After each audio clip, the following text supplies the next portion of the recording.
que también lo van a ver como regula falsi, punto fijo, secante y Newton-Raphson.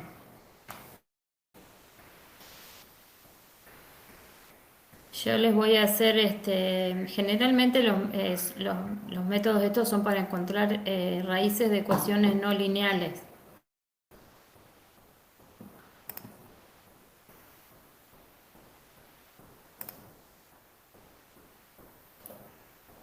Entonces ustedes, la primera forma que tienen de ver dónde una función podría tener una o más raíces, ¿cuál sería? Así, las que se les ocurra.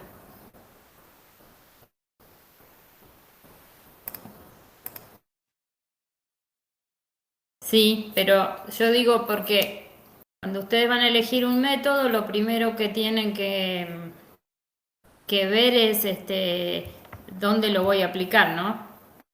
Entonces, ¿qué harían primer paso, diríamos, para ubicarse?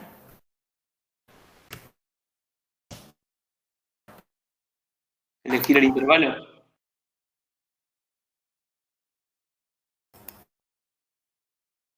Sí, ¿y cómo lo podríamos elegir?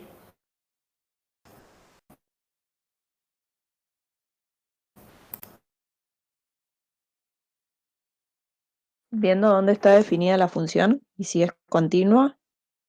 Claro, y podríamos graficar, ¿no? Sí. Eso sería como lo más simple. Ahora que ya saben usar Scilab, podrían graficar la función, fijarse dónde corta el eje de las X y por lo menos tenemos la aproximación del intervalo donde puede estar la raíz, porque por ahí me dan un ejercicio donde no me dan un intervalo y yo puedo definirlo, aunque no tenga exacto el valor de la raíz. Esto sería una forma. Y bueno, yo les voy a mostrar un ejemplo con el método de punto fijo. Bisección, por ahí si quieren lo repasan solos para cuando arrancan el práctico. Porque bisección lo único que se fija es el intervalo donde puede estar encerrada la raíz y se fija y lo divide a la mitad y se va fijando si la función cambia de signo o no. Y ahí ya sabemos que hay un cero o una raíz en ese intervalo. El punto fijo por ahí cuesta un poquito más.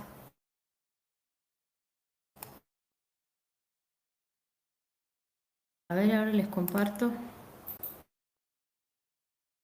A mí me costó entender un poco cómo encontrás la raíz después de que encontrás el punto fijo. Claro, bueno, ahora lo repasamos.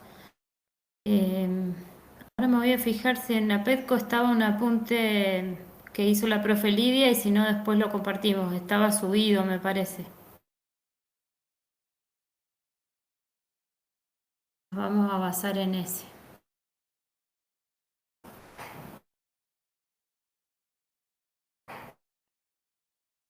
Acá. Encuentro, acá está.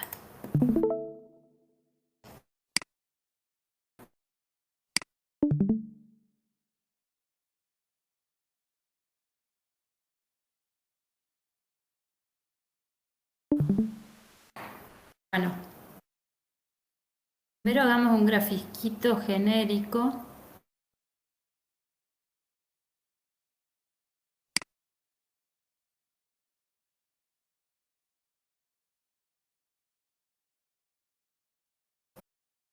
Cari y Eric, si quieren agregar algo a lo que yo vaya diciendo, digan, ¿eh?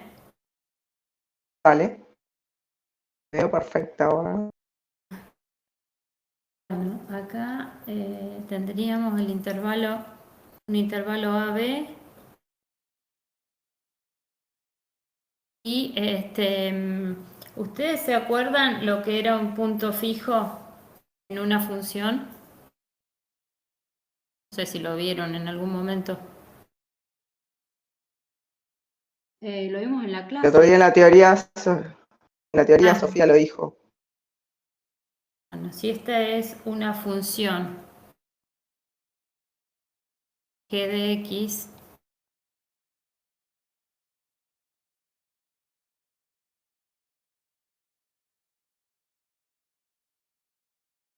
¿qué sería un punto fijo? Un punto fijo Cuando P. es igual a X.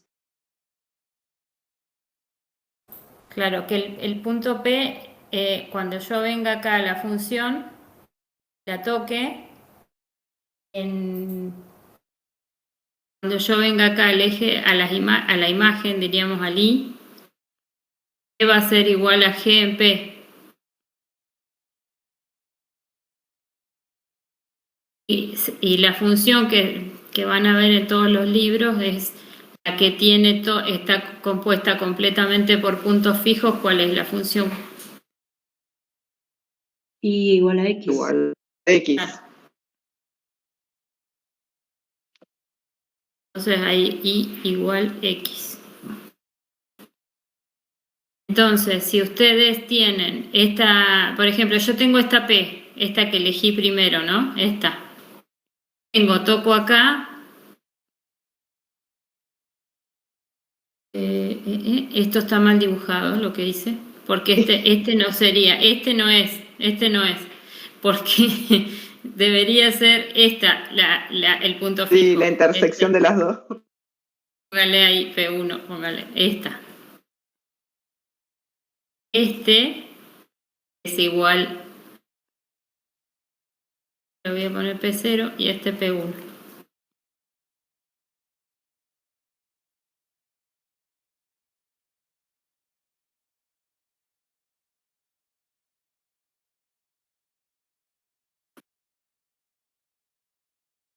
Entonces,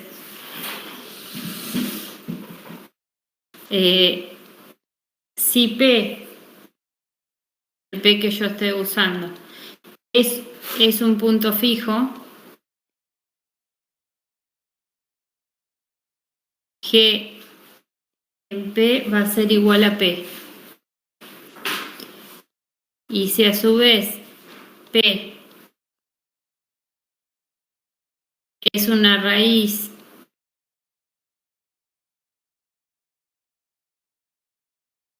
de f, de una f de x, entonces f en p va a ser igual a p menos g de p igual a 0. Quiere decir que si nosotros encontramos un punto fijo, este punto fijo es raíz de f. ¿Y esto cómo lo sabemos? Porque nosotros a nuestra función a la que le vamos a encontrar, a la que vamos a querer encontrar la raíz, es una f de x que la vamos a igualar a 0. Y de ahí vamos a despejar x.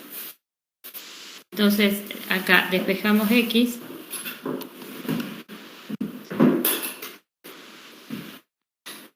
Y todo lo que resulte del lado del despeje de x le vamos a llamar g de x, que ahora lo vamos a ver en el ejemplo. Entonces, cuando nosotros encontramos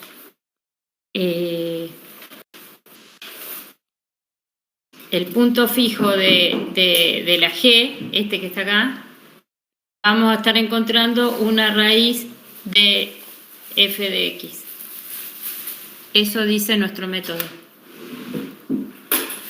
Pero para que pase eso tenemos que ver el teorema de existencia y unicidad, que seguramente lo vieron. Y yo lo voy a copiar y lo voy a pegar así, no tenemos que estar escribiendo.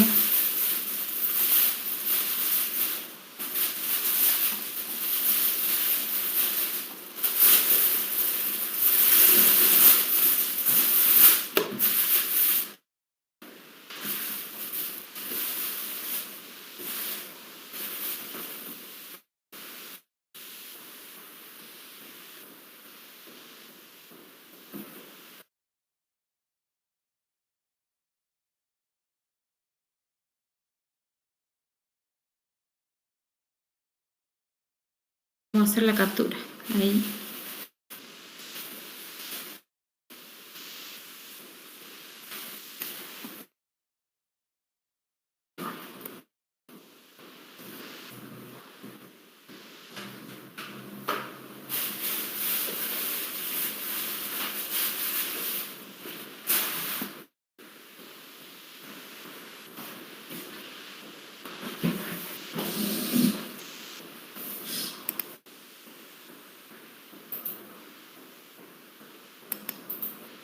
Ahí está.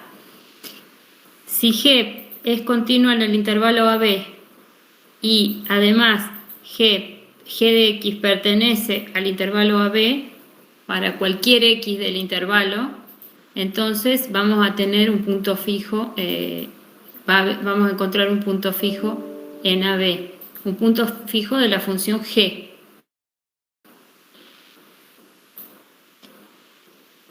Y después tenemos que ver, pero eso es lo que vamos a ir haciéndolo por partes. Después tenemos que ver si existe la derivada de esa G en el intervalo y que esa derivada nos dé menor que 1. Entonces ahí lo que vemos es que el punto fijo es único. Pero nosotros lo que queremos saber primero es si existe.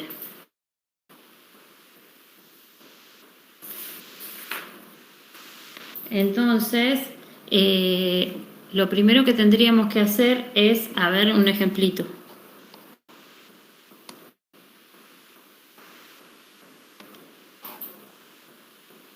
Si la función que vamos a usar es f de x igual a 2 por el seno de x menos x,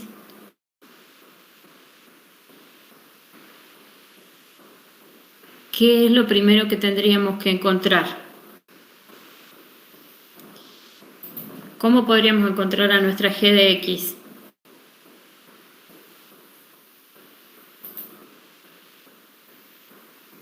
Igualando a 0 y despejando a X.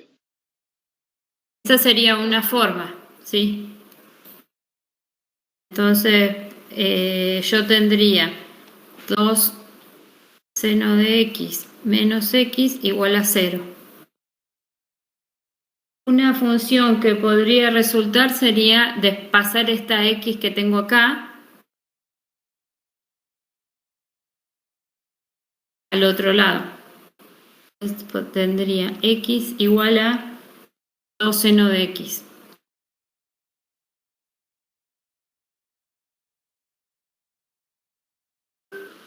Y esto sería mi g de x. Pero yo también podría haber despejado la x de acá de la función seno. O sea, hay varias maneras de hacerlo. Otra forma podría ser que yo tengo acá, a ver dónde está, dibujar. Otra forma sería, si yo tengo acá 2 seno de x menos x, sumar x de los dos lados, más x igual a x. Ahí yo no altero, porque estoy sumando de los dos lados. De todas maneras, igual acá es como que estaba, esto no iría, pero podría podría ser esta otra forma de hacerlo. Por ahí en esta función era como servido que había que mandar la x para el otro lado, en este ejemplo. Pero esa es otra forma. Entonces ahora lo que hacemos, vamos a elegir esta como nuestra g de x. La otra g podría haber sido la de despejar desde el seno y podría haber sido esta. Se la escribo acá.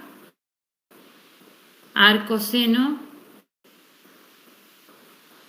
de x sobre 2.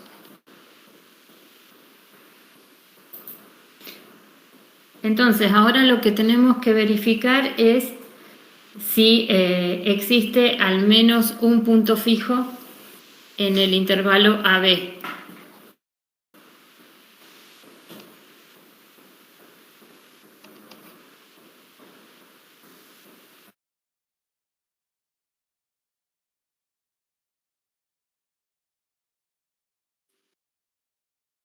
a ir a la parte, al inciso A del teorema.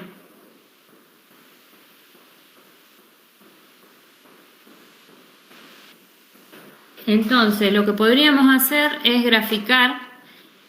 Yo sé que se puede graficar acá, pero bueno, podríamos graficar con Silab. Porque el intervalo AB lo tendríamos que graficar nosotros y tal vez ustedes me lo podrían decir si lo grafican.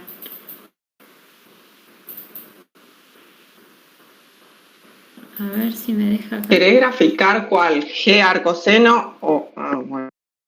No, la G, la de 2 seno de X.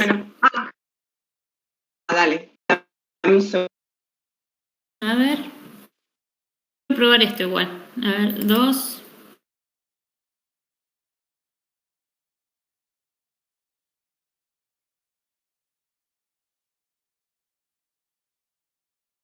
Por el seno, no sé si es así como se escribe acá en... Lo vamos a hacer más grande.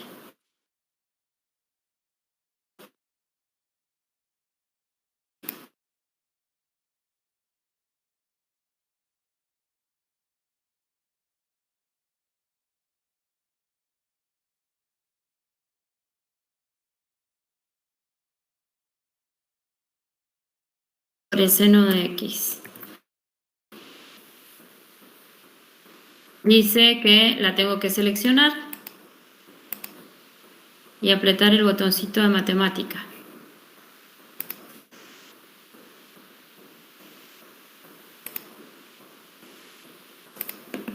Ahí está.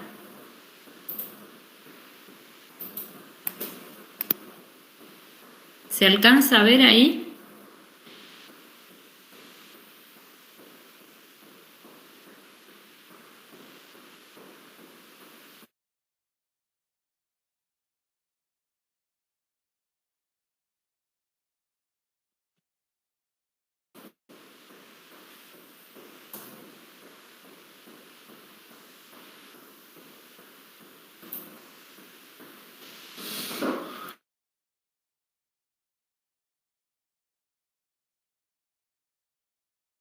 Gráfico podríamos elegir, bueno, justo esta función. Avi, yo la pegué del chat, eso sí. Es medio violenta la que puso, es grande. No sé, porque acá esto, me parece que esto tomó cualquier cosa.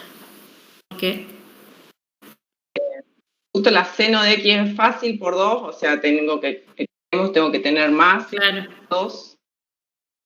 Ahí. Bien, ahí sí. Bueno, nosotros vamos a trabajar en... Igual esto no me... los voy a confundir con esto, así que... Vamos con... Mirando un poco el gráfico, podríamos elegir el intervalo. Para este ejemplo, eligió el intervalo. Nosotros vamos a trabajar con radianes, así que acuérdense que la calculadora va en radianes cuando usan las funciones trigonométricas.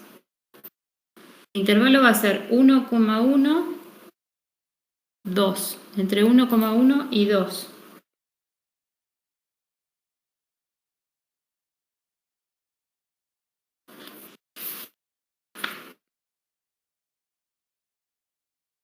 Entre 1,1 y 2, ahí sí lo pueden observar ustedes.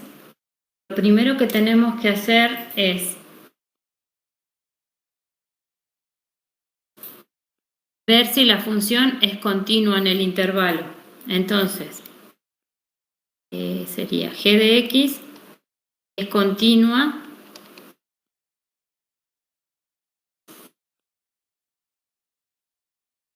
en 1,1, 2.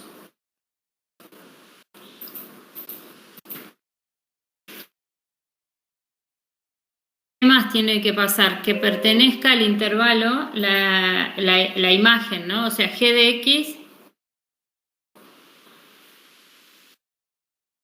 Si yo la evalúo en 1,1 y en 2, ¿cuánto les da?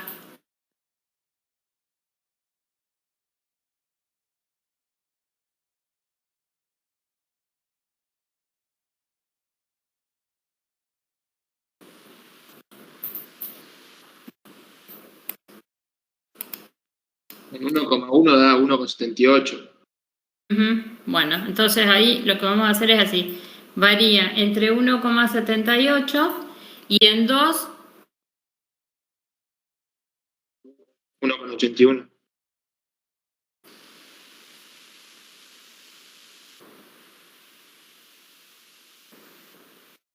¿1,81 te da?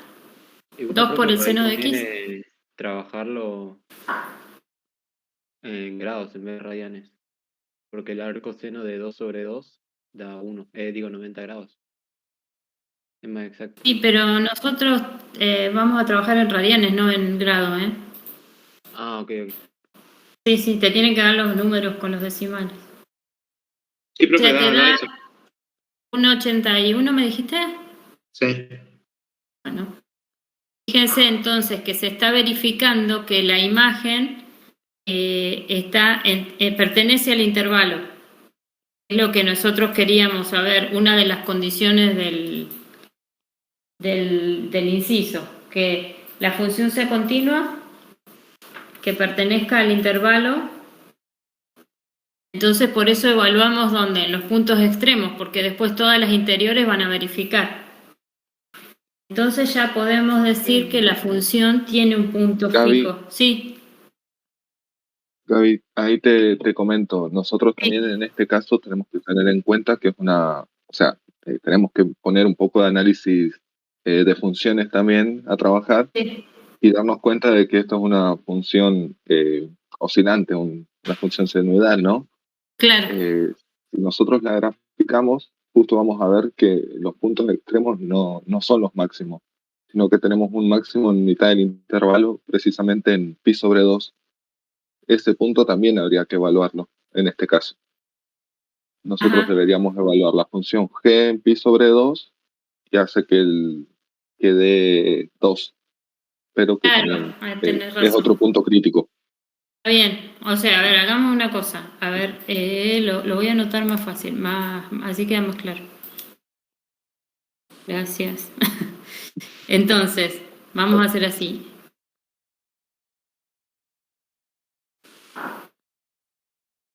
G de X resulta 1,1 para 1,1 me da 1,78. Para X igual a 2, que es el extremo del intervalo, daba 1,81. Pero lo que dice Eric tiene razón. Para X igual a pi sobre 2 sería.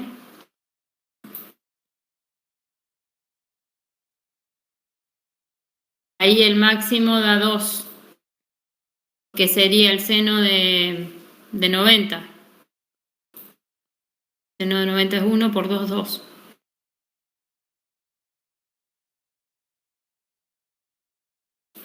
Lo que hacemos en este caso, o sea, como para resumir, es analizar el valor en los puntos críticos de la función, en un caso de que fuese una función lineal, únicamente tener el inicio y el fin. Claro. Pero en una función cuadrática o que cambie la pendiente en medio del intervalo, por ahí también es un punto crítico. Ese máximo o mínimo, por ahí hay que analizarlo y ver que también caiga dentro de la imagen y ahí poder sacar una conclusión. Claro, eso está bueno, sí. Sí, porque por ahí los ejemplos que suelen ver en el libro pueden estar set de esas funciones que son monótona creciente o decreciente, entonces los extremos los pueden ver. Los extremos van a ser los extremos del intervalo, se van a dar los máximos y los mínimos. Pero acá en esta justo es en las dos pendientes. ¿Lo vieron a eso? O sea, lo que hacemos es analizar cuánto vale X, la G de X en el intervalo, y la imagen tiene que ser tiene que coincidir o entrar en mi intervalo AB para yo asegurar que existe un punto fijo en ese intervalo.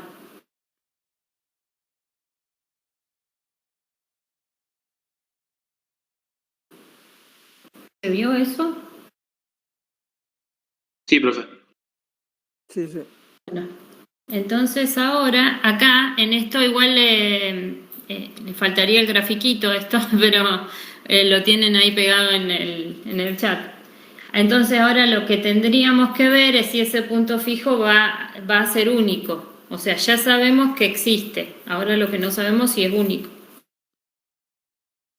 Entonces nos vamos al inciso B. Entonces, si existe la derivada de g x en el intervalo AB, el valor de la derivada evaluado en los x del intervalo, ¿no? Debería ser menor que 1. Dar o sea, este valor tiene que ser menor o igual que una constante k, y esa constante es 1. Pero tiene que ser menor estricto, no puede ser igual a 1. Entonces, si se cumple eso, el punto fijo es único.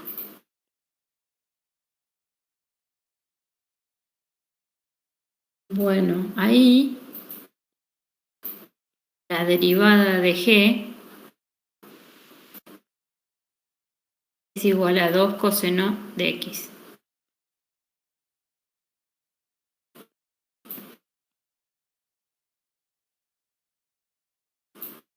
Y ahí tienen que hacer lo mismo, evaluarla en el intervalo 1,1, 2, y ver qué valores nos resultan. ¿Alguien me puede decir? En este caso, la función, ¿cómo sería? La función derivada.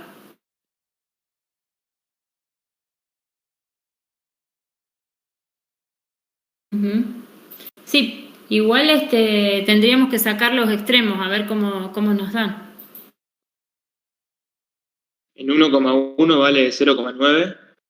Sí, 0,9. Entonces para x igual a 1,1, 0,9. Y para en x, 2 vale menos 0,83. entonces, fíjense que el valor es menor que 1. Los dos son menores que 1. Entonces,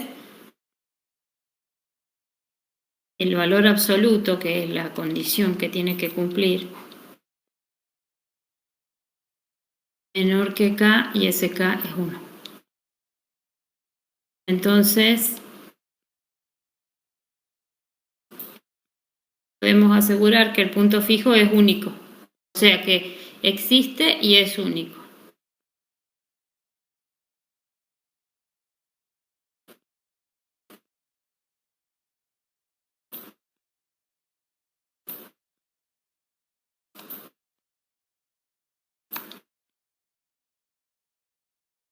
Ese punto fijo es de la función f, ¿no? No de la g.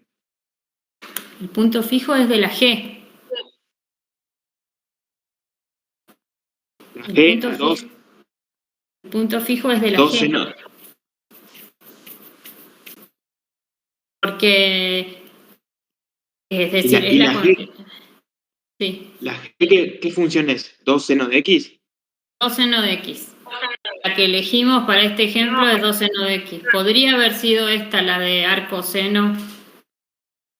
Pero 2 seno de x tiene madre un punto fijo. O sea, si vos la intersectás con la recta de...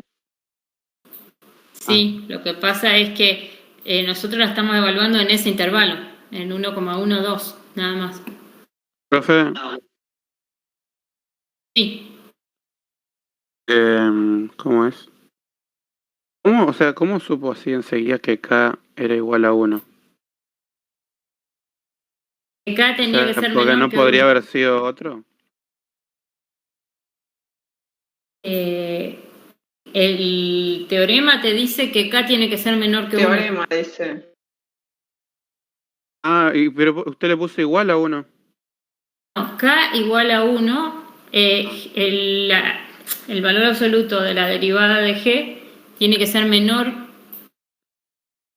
Acá dice menor o igual que K, pero es menor que K. Esto está mal. Acá. Dice que esto está mal. Es menor que 1.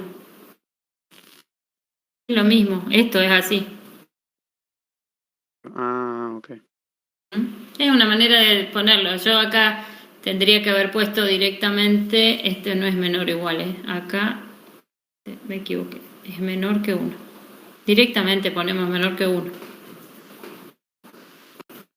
La constante se llama K. Claro. Entonces eso es lo que se tiene que entender. El punto fijo es de la G. Y hay muchas veces que nosotros vamos a encontrar una G porque hay funciones que tienen varias X, los polinomios, por ejemplo. Esta tenía pocas para despejar, pero hay veces que podemos despejar varias G de una función. Entonces hay que ver si todas las que yo elijan van a cumplir con el teorema de existencia de punto fijo. Después, si es único o no, no habría problema, pero que tiene que existir, tiene que existir. Que nosotros ya sabemos que si existe, vamos a poder encontrar la raíz de la f, iterando, ¿no?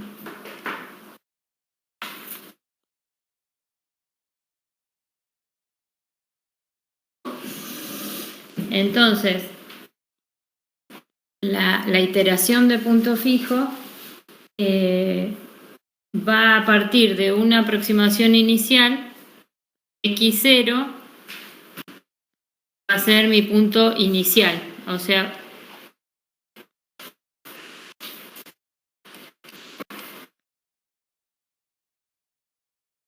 que no necesariamente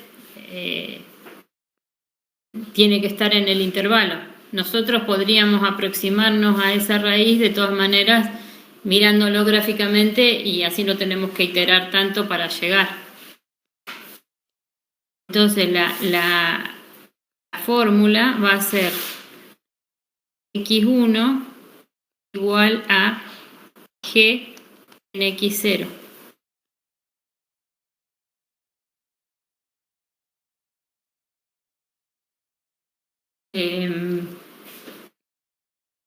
Lo escribimos como que las raíces las llamamos p sub n va a ser igual a la g en un p sub n menos 1, o sea, de una iteración anterior. Para n, todos los n que hagan falta.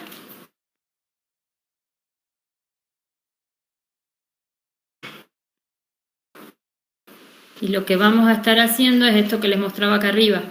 Nosotros tenemos un P0 inicial que viene, toca nuestra G, pero por ahí no es la raíz. Cuando yo logro encontrar al punto fijo, ahí yo ya voy a estar encontrando la raíz de mi función. Eso es en lo que se basa el método. Y ¿hasta cuándo vamos a iterar?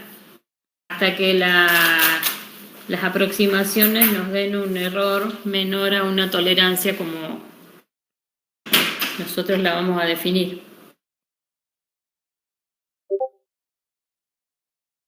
Yo no estoy mirando el chat, pero ¿hay preguntas?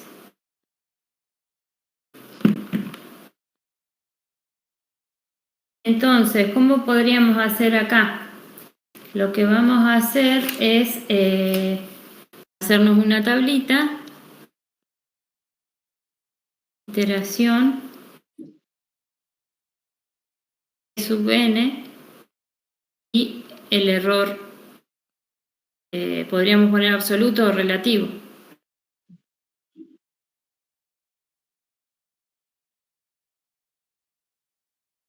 Pongámosle relativo. Aproximado.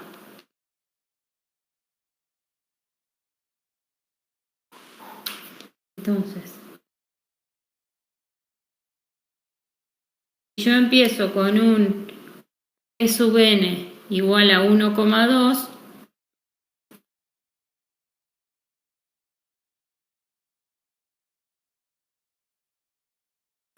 ¿cuánto me va a dar el resultado?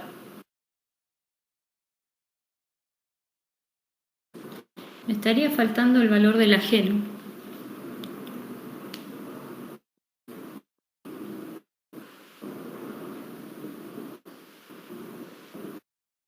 Tendríamos que ir iterando y me tendrían que decir cuánto les va dando.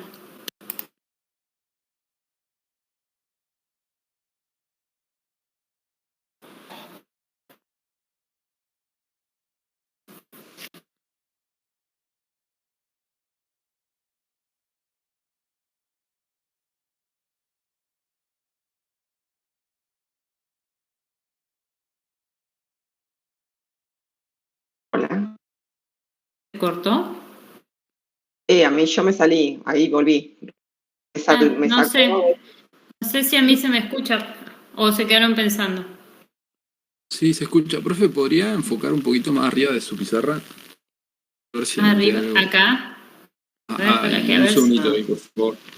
si lo puedo. Igual se los comparto después al PDF, pero a ver si puedo achicar esto. Ahí.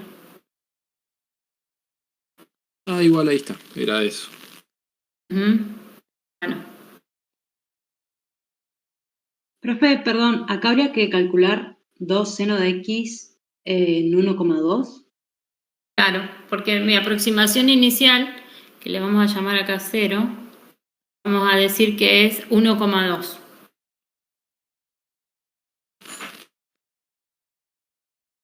Hay que poner ahí g de x, ¿cuánto vale? ¿En la tabla? Sí, pongámoslo. 1,86 da el primero. 1,86 redondo, pongámosle más decimales, pongámosle 4. A ver. 1,8641 sería, con redondeo. Bien.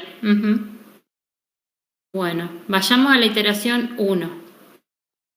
¿Qué valor voy a poner acá como para la iteración 1, como próxima raíz?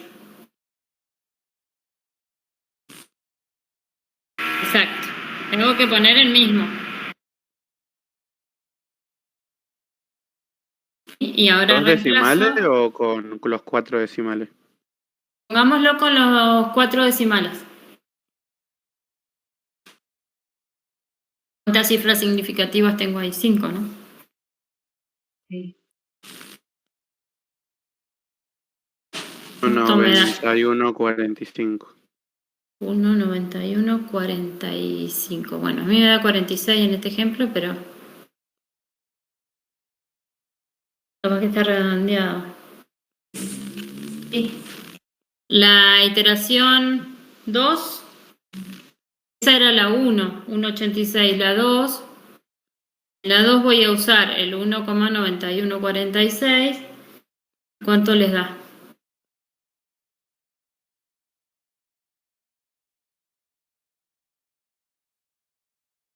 O sea, este sería 0, 1, 2. Vamos a la 3 y ahí ya. Eso da 1,8830 sería. 30, sí. Bien. Entonces, en el P3 lo vamos a usar con 1,8830. 1,23.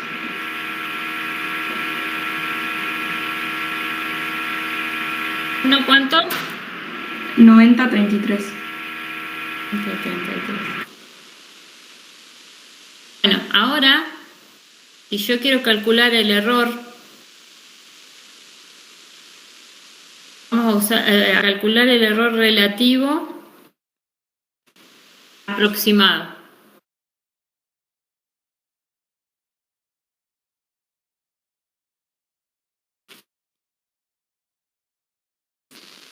Nosotros teníamos nuestro valor diríamos, nuestra primera aproximación era el 1,2. Después obtuve el 1,86. Entonces, el error lo voy a poder calcular recién acá, diríamos, acá esta fila la dejo en blanco porque no tengo contra qué comparar mi 1,2, no tengo una iteración anterior. Entonces necesito la P1 para compararla con la P0.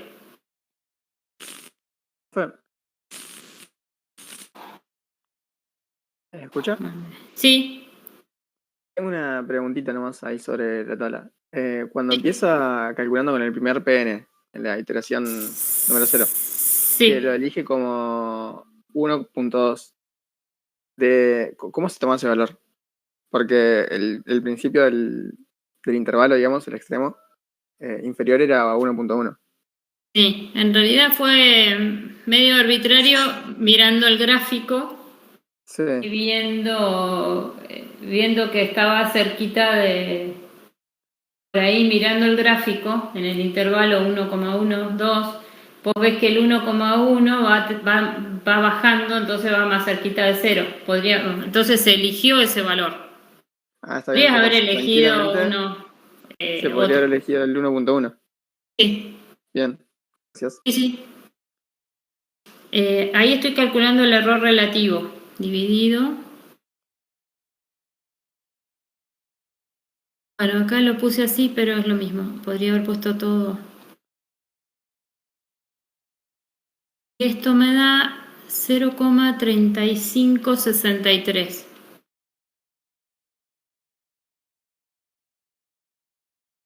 Para el próximo voy a tener 1,9146 menos el 1,8641 dividido la mejor aproximación. Eso me da 0,02639.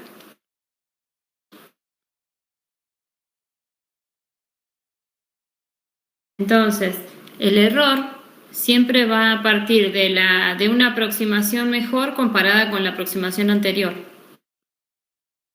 Esto, si ustedes lo cargan en la primera fila, les va a quedar libre la última, pero lo pueden cargar desde la segunda porque tengo en cuenta al valor de la P1 y al de la P2. Acá tengo al de la P2 respecto al de la P1 para ir sacando los errores. El error relativo para la 3, directamente lo anoto, me da 0,011680. Entonces yo puedo ir haciendo estas iteraciones hasta que mi error sea menor que una tolerancia. Yo puedo decir, por ejemplo, 10 a la menos 3, 10 a la menos 4. Entonces ahí voy a asegurarme que tengo una raíz con un error bajo.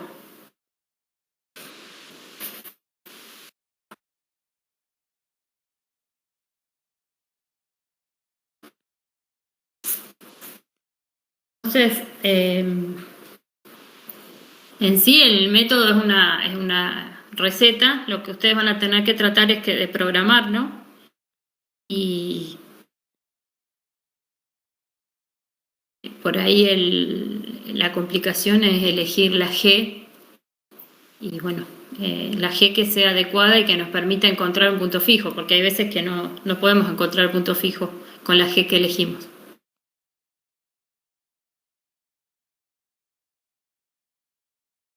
¿Quedó un poco más claro que era el que por ahí había costado? Profe, ¿podríamos hacer el pseudocódigo de este o no? Este pseudocódigo, yo les comparto ahora el apunte, ahora me fijo si está en Pedco, pero si no les comparto el apunte de la profe Lidia, que está es este mismo ejemplo. Y ahí está el pseudocódigo propuesto.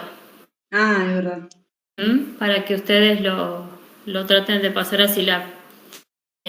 Ahora Eric les va a mostrar con otro método un pseudocódigo. Entonces, ahí combinamos un poco lo que nosotros les mostramos y después ustedes tratan de adaptarlo para los demás métodos.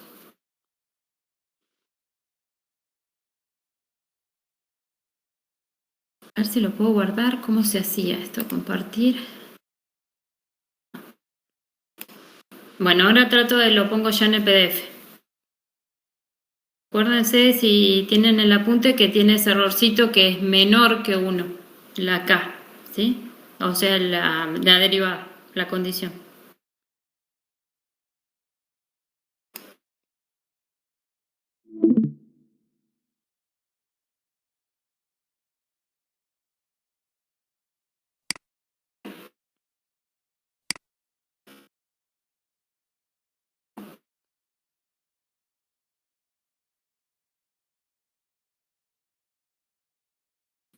Profe, ahí con muchas más iteraciones llegaríamos cada vez más cerca, ¿no?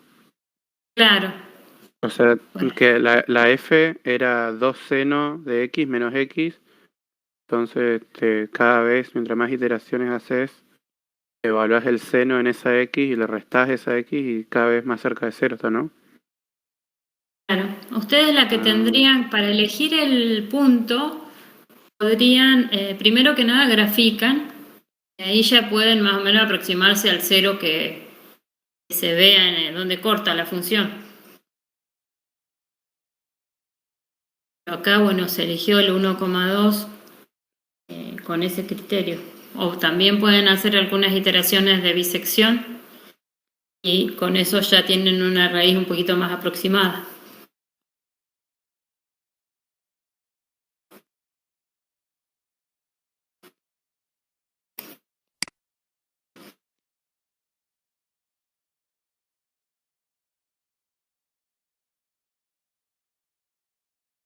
Lo pude guardar.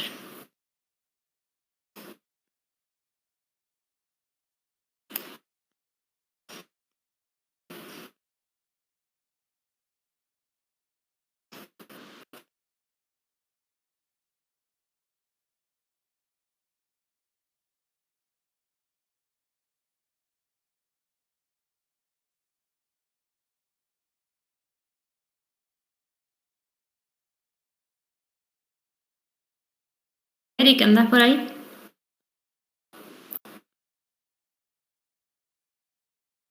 Sí, estoy acá.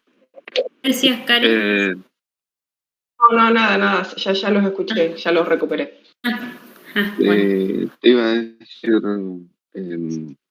¿muestro el pseudocódigo para falsa posición o querés que muestre otro más sencillo? Porque no sé si los chicos vieron ya la teoría de falsa posición y secante. ¿Vieron falsa posición y secante? Me parece que habían visto a Newton-Raphson, pero no sé si vieron Claro, todos. por eso mismo. Secante sí vieron. Secante sí. Punto fijo, secante, bisección y... equivocado. El del...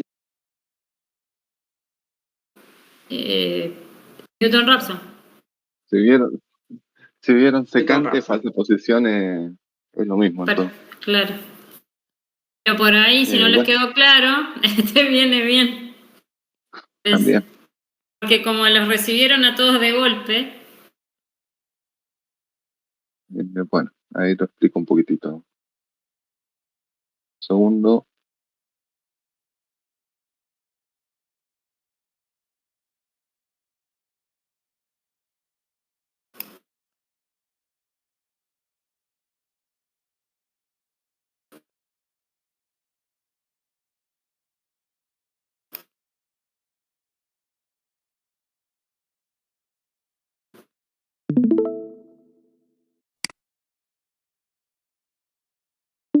Bien. ¿Están viendo mi pantalla? Me están diciendo, por favor. Sí. Bien. Acá tenemos un pseudocódigo bastante sencillo para el método de falsa posición. ¿Qué hace el método de falsa posición? Por ahí no lo alcanzaron a ver todavía, pero es una pequeña modificación que se le hace al método de la secante, comprobando si el valor que calculamos en cada una de las iteraciones hace que la raíz, el punto P, quede dentro del intervalo o no. O sea, en el caso de la secante, no le importa si el punto P queda dentro de la raíz, o sea, dentro del intervalo o fuera. Aún así sigue iterando y converge al mismo. En cambio, el método de la falsa posición o regla falsa, también como se lo conoce, el cálculo es el mismo, pero hace una comprobación. Por ejemplo, acá que está esta imagen que está sacada del Burden, muestra la comparación entre el método de la secante y el método de falsa posición.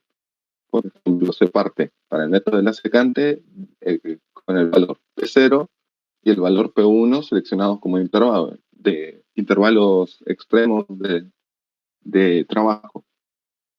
Con estos valores P1, P0 y los valores evaluados en la función, que sería f en P1 y f en P0, se realiza el cálculo con el método que obteníamos, como ya vieron en la teoría, parte del método de Newton, haciendo una sustitución de la derivada primera por una aproximación lineal por Taylor.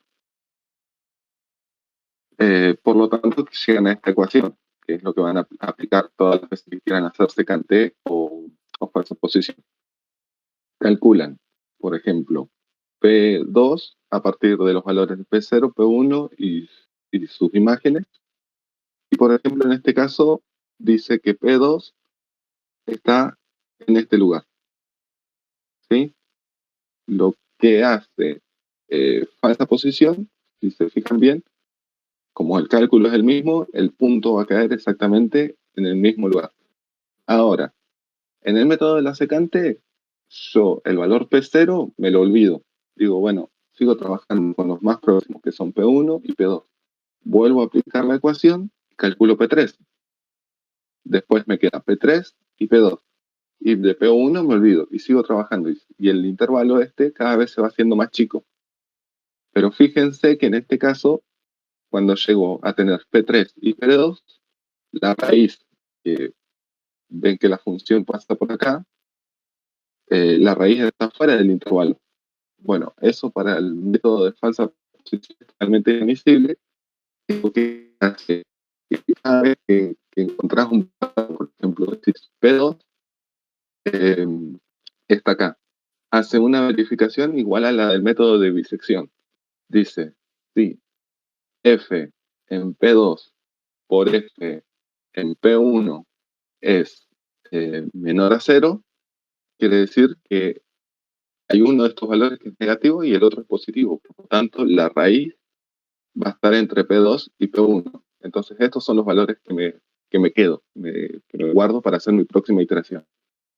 Y en caso de que haga la comparación, por ejemplo, entre P2 y P0, el producto de las imágenes de P0 por la imagen de P2 me va a dar positivo. Por lo tanto, como vieron en bisección, la raíz no va a estar en este, que es lo que justamente estamos viendo en esta imagen. ¿A qué voy? El pseudocódigo que nosotros vamos a ver ahora es muy similar a lo que puede llegar a armar con secante, nada más que va a tener una comprobación extra para ver si la raíz está dentro del intervalo o no.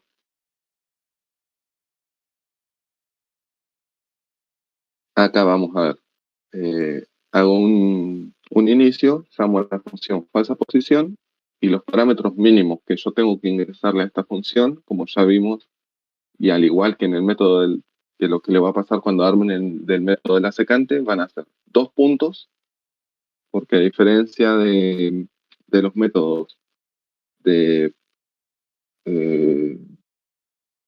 Newton-Raphson y punto fijo, Los otros 3 métodos trabajan a partir de un intervalo inicial. En este caso lo llamamos, como lo llama el libro, P0 y P1. Ingresamos también un valor de tolerancia y un número máximo de iteraciones. Todo eso como parámetros de entrada. Después vamos a pedir que nos devuelva como salida el valor P, que vendría a ser la raíz de la función f. En este caso también podemos ingresar como parámetro de entrada una función f o incluso dejarlo implícito, siempre y cuando estemos ejecutando la función f al mismo tiempo que estamos ejecutando esta función. Después el pseudocódigo que se propone acá en este caso va a ser muy similar a lo que van a poder ver si miran el Burden, en la sección justamente en la que se habla del método de la falsa posición, muestra un algoritmo y en base a este algoritmo se puede armar el código en Scilab o incluso un pseudocódigo como es este caso. Lo primero que hace es una definición de Q0 y Q1 como las imágenes o las funciones o los valores de P0 y P1 al evaluarlos en las funciones f. Por eso les digo que f tiene que estar ejecutado fuera del código. Define Q0 y Q1 y después realiza una repetición utilizando en este caso un para iterar desde 1 hasta n y hacer n veces esta ecuación. Que bueno, acá la escribimos en función de los valores que ya conocemos. P1, Q1, P0 y Q0. Calculamos el error como el error absoluto entre nuestro nuevo valor P y nuestro viejo valor P o valor más probable. Y hacemos esta comparación, que es lo mismo que nosotros vamos a encontrar en el método de la bisección, que dice que si Q1 por f en P es menor a 0, quiere decir, que era lo que les mostraba acá más o menos en el gráfico, piensen que f en P es el valor de P2. Entonces estoy diciendo f en P2. Si este valor, donde estoy señalando con el cursor, por este valor es menor a 0, quiere decir que la raíz está dentro de este intervalo.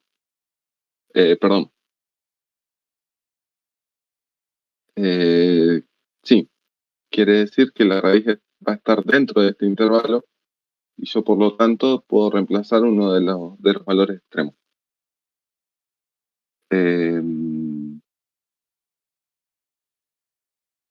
Entonces, P1, acá puede ser que me haya equivocado. No, está.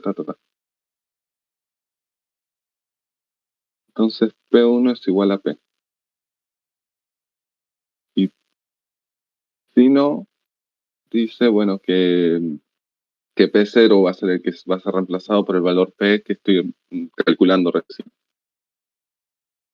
Hago esta comprobación, por ejemplo, en el método de secante, esta comparación no va a estar. Y luego digo que si el error es menor a la tolerancia, entonces detengo el código. Esto que nosotros hacemos acá en este caso, un tipo de programación que se le dice que no es lineal o atemporal, porque lo que estoy haciendo es parar un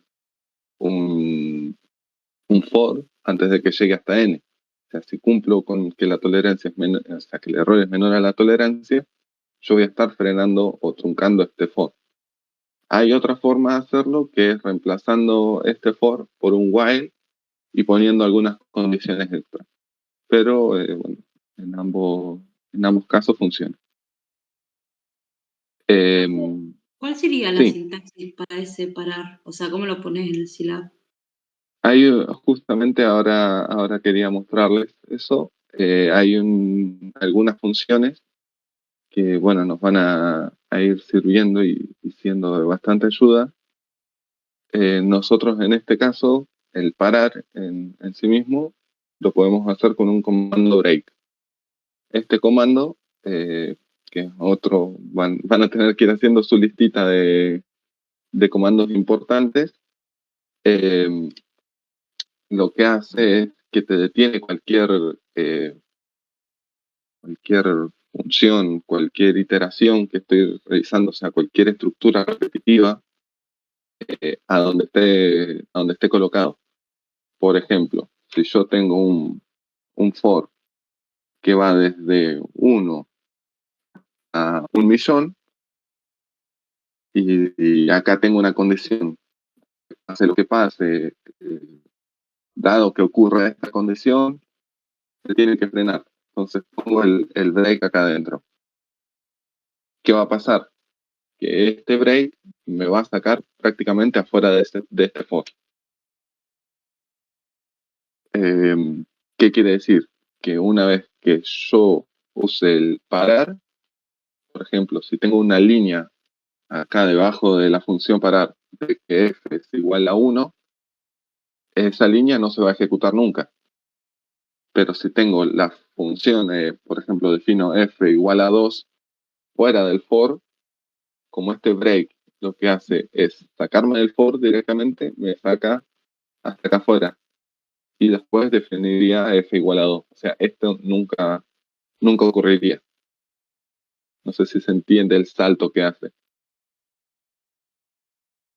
Claro, te rompe lo que está adentro. O sea, si lo pusieras en un if también, o en un while. No, únicamente frena la estructura repetitiva. O sea, dentro del if se pone porque, por ejemplo, si yo no tengo este if, ¿qué haría? Cuando i es igual a 1, frena y sale. Lo frenaría siempre. Lo frenaría en la primera iteración, en este caso. Por eso, por lo general, se le pone una estructura comparativa para que después de una cierta condición se realice el frenado. Que es más o menos, si vos lo pensás de esta forma, si vos decís que t tiene que ser menor a 5, y acá calculás, no sé, por decirte algo, ¿no? T es igual a 2 por 4 más t.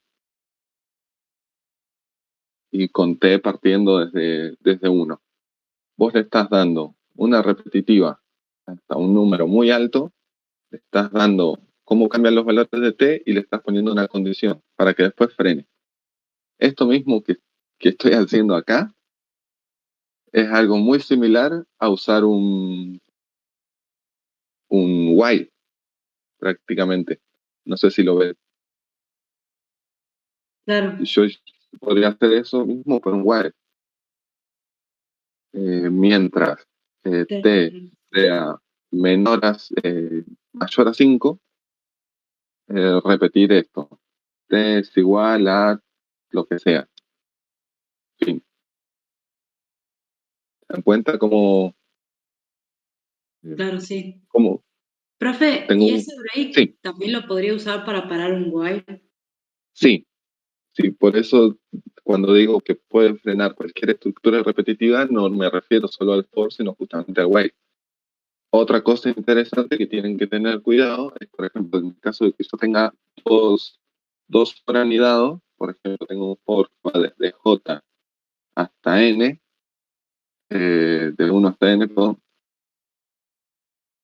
y este for está anidado con este otro, lo que me va a parar el break es únicamente la primera estructura repetitiva en la que está anidado mi código. O sea, me va a parar únicamente el primer for.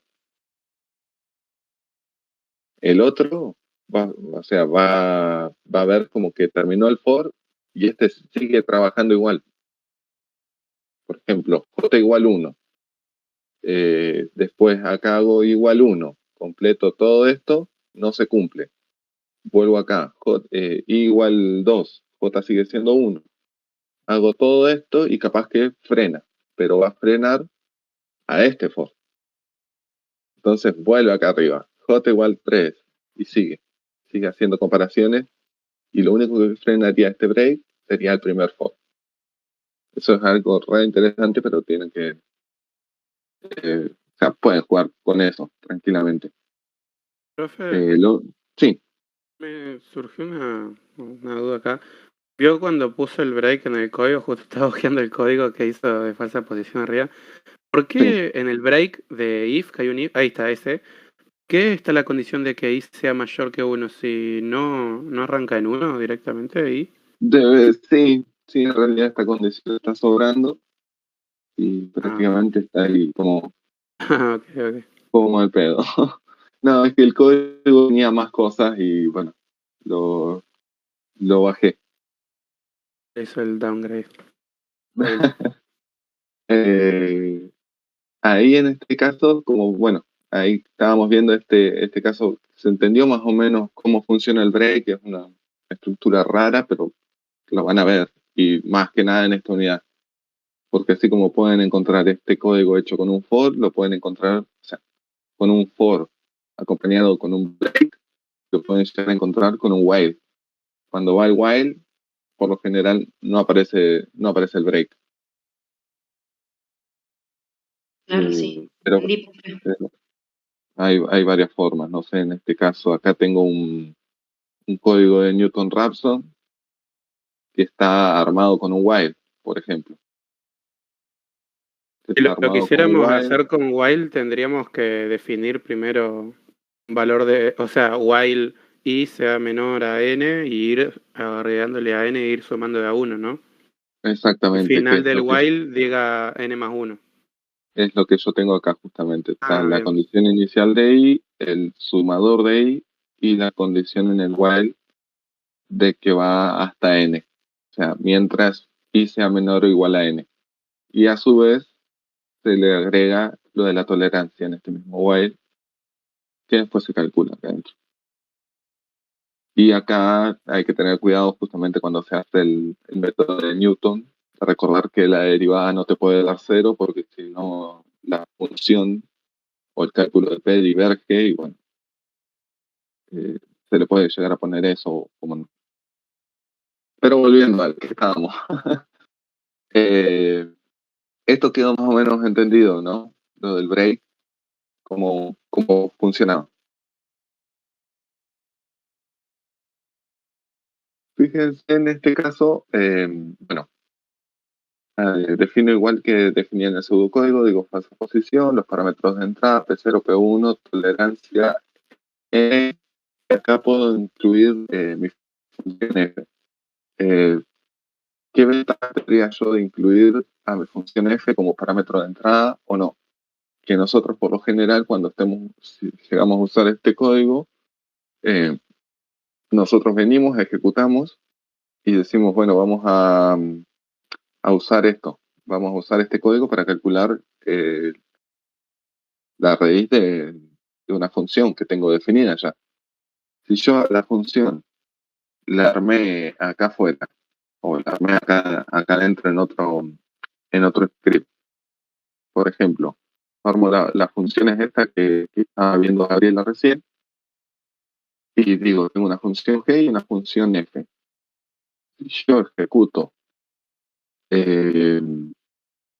mi código de falsa posición, puedo calcular la raíz de la función f haciendo el llamado falsa posición para los parámetros P0, P1, tolerancia tal y número de iteraciones máximo, pero no puedo calcular la raíz para la función que yo definí como g, porque en ningún momento, o sea, acá adentro yo le puse que va a ser el llamado a la función f. Entonces, la función que yo estoy escribiendo fuera de la función de falsa posición también se tiene que llamar f. Eso se soluciona muy fácilmente indicándole acá como parámetro de entrada f. F va a ser una función. Entonces, si yo quiero calcular la raíz de una función a la que capaz que llamé g o capaz que la llamé Pedro o Pepito o como sea, yo voy a poder hacer el llamado falsa posición, perdón. falsa posición de los parámetros P0, P1, tolerancia N, y acá le voy a poner el nombre de la función a la que yo quiero calcularle la raíz. Por ejemplo, yo capaz que quiero calcularle la raíz a una función que la llame G, o una función que la llame R o Pedro o cualquier nombre. Entonces, poner el parámetro de entrada acá de la función a veces es muy útil. Bien. ¿Alguna con esto?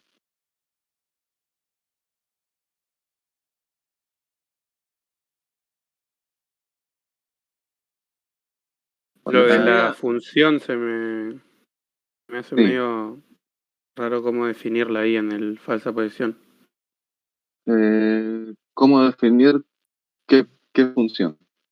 O sea, ¿cómo haríamos para poner la función ahí que la interprete en F, en P0 y en P1? ¿Hay que llamarla por consola primero? Sí, lo puedo escribir por consola. Bueno, hay que ver cómo escribo, cómo defino una función. Yo puedo definir una función acá mismo. Una función, por ejemplo, igual a una función que voy a llamar E, o capaz que una función que voy a llamar Q mayúscula, por ejemplo, de X, donde el parámetro de salida y va a ser igual a 2 por X al cuadrado menos el coseno de X. Una forma es ejecutar este stop, y ya voy a ejecutar y tener a disposición mía la función Q. Otra es dar control E. Por ejemplo, si yo digo Q en 2, ¿cuánto vale? Bueno, ahí me calcula toda esta función para X igual 2. Y después otra función es usar un comando que se llama def, que se escribe por consola y donde se escribe, prácticamente se escribe en string esto, coma, abro de nuevo el string, escribo esto mismo que está acá y le doy enter. Este es un comando muy útil para definiciones por consola, no tener que abrir un Cnode o armar como un script o lo que sea. Puedo definir cualquier función, cualquier cantidad y con cualquier nombre.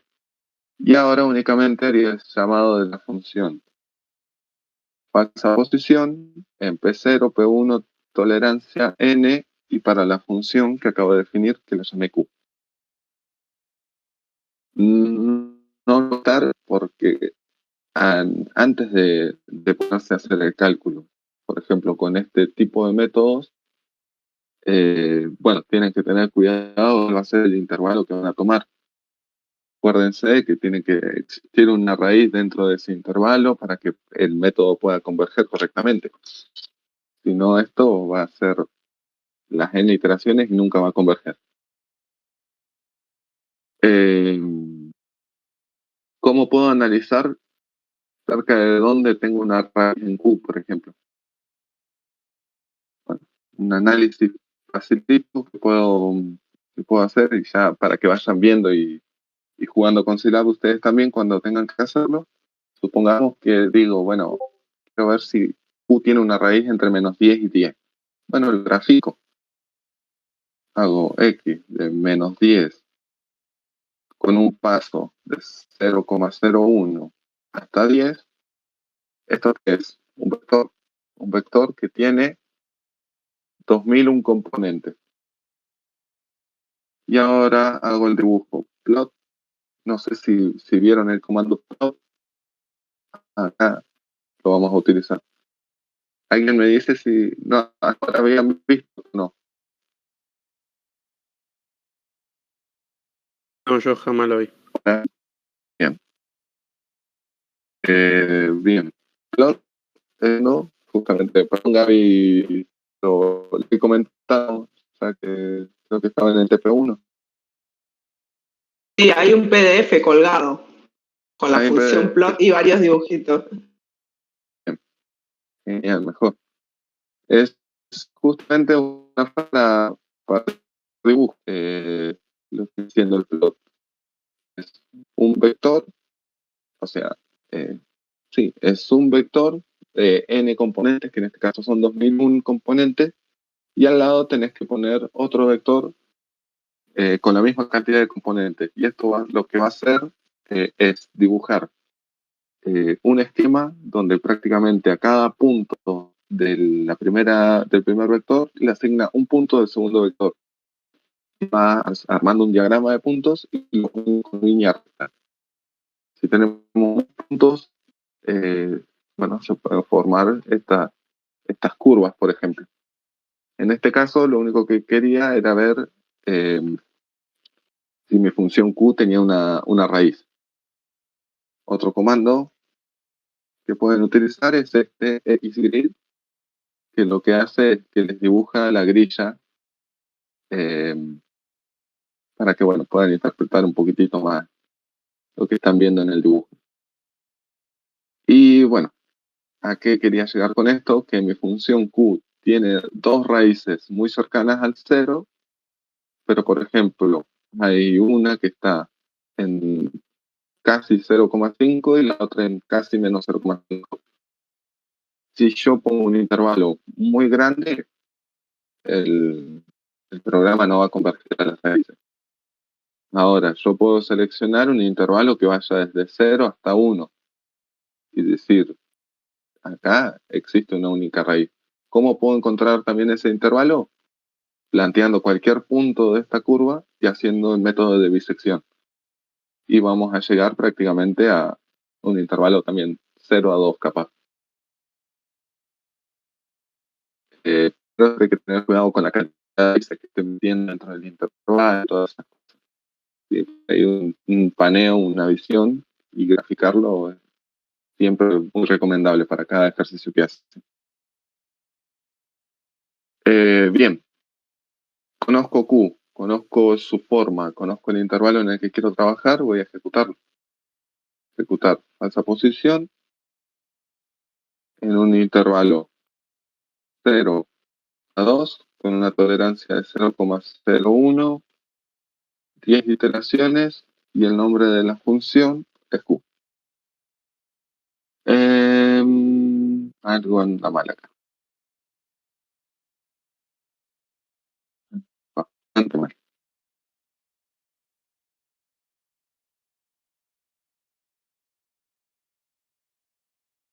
Porque no me puede dar eso.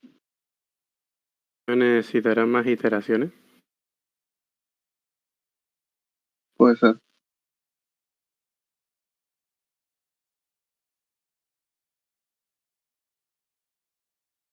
No. Tengo un error seguramente y no me di cuenta. Gaby, ¿alguna ayuda?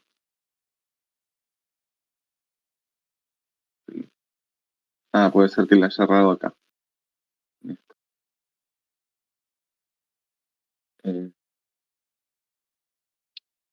Y Q1 por F en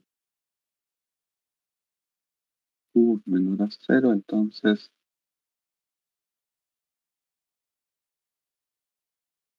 acá estaba el error. P0 es igual a P1 y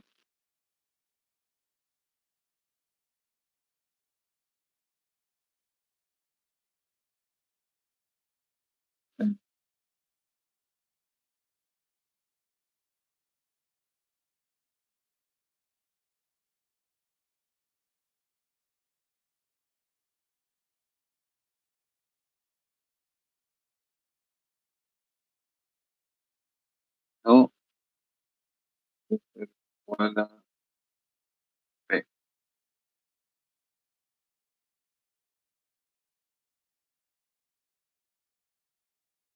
Bien, ahí está. Me había faltado una línea. Me había olvidado esta línea acá.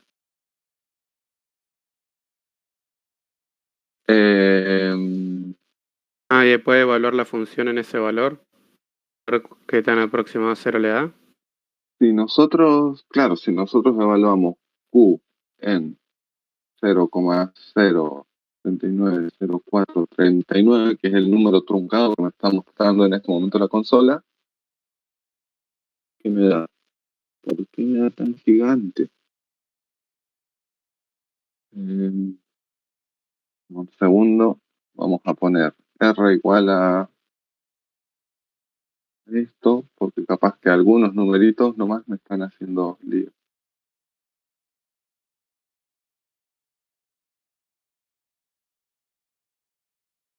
No. Cerca de 0,5 le tenía que dar, ¿no? La raíz. Sí. Sí. No. Ahora lo arreglo. Un segundo.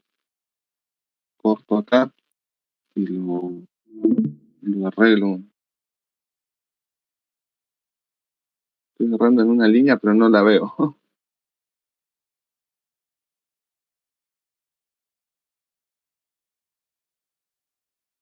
Profe, aprovecho a hacerle una pregunta. Habían dicho la otra vez, pero no lo noté y me olvidé un poco. Cuando usamos las estructuras adentro de las condiciones, si queremos que se cumpla más de una condición, vio que se ponía el simbolito ese que es como una I, que parece un 8, ¿no? Sí. Sí, se puede, ampersand. claro, bien, y se pueden poner más de dos condiciones a la vez, poniendo más de esos simbolitos de medio. Sí. Vos para cada condición le podés anexar una condición más, pero bueno, en el caso del I, vas a tener que cumplir todas las condiciones en simultáneo. Claro, O sea, claro. Bien. Hay que tener cuidado con eso, ver Claro. que realmente se puedan cumplir todas las condiciones a la vez. Perfecto. Gracias. Pero sí, buenísimo.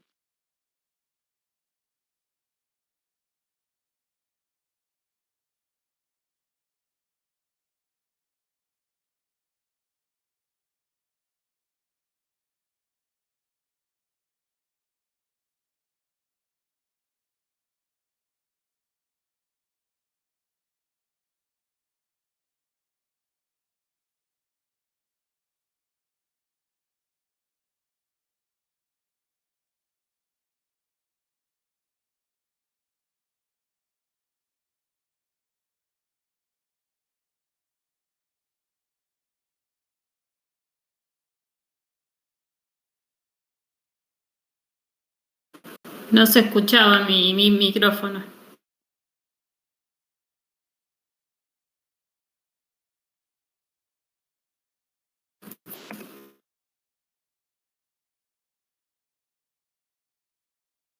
¿Estás hablando? Yo no te escucho. Okay. Ay. Sí, no, se ve que se me había... Algo pasó porque no se escuchaba. No se escuchaba lo que yo decía.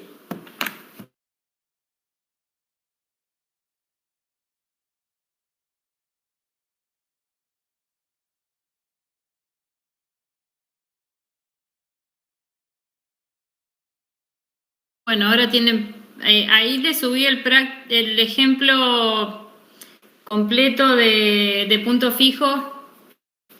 Es un apunte de la profe Lidia, que ella ahora está de licencia, pero es la autora del ejemplo y ahí está el pseudocódigo y el código, para que lo tengan también y lo analicen.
Chicos, si les sirve ponerse en grupos para llamarnos a consultas, pueden usar las salitas que tienen ahí abajo en el chat, acá en el Discord. Igual ya esta semana la usamos toda para practicar.